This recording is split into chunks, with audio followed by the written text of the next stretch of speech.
Khairussaleh, thank you so much for joining us today. So there's two questions here. The first one would be, what is your view on the collaboration between the financial industry and social enterprise these days?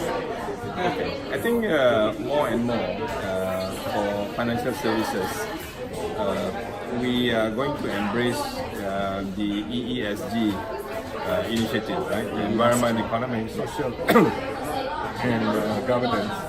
So under this initiative, there will be three key pillars, right? In terms of for us, for example, what can the company do for the community? Yep. That's one.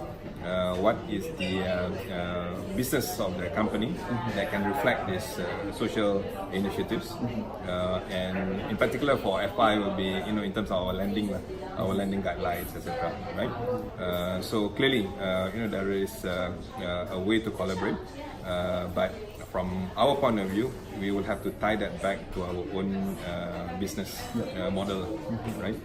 And then it will be part of our business as opposed to a separate initiative that we'll be rolling out. Yep. Yeah. Right. So given in 1 month time, our participants will be pitching their ideas, final ideas. In a financier point of view, what is the secret sauce you think that leads to a good startup pitch?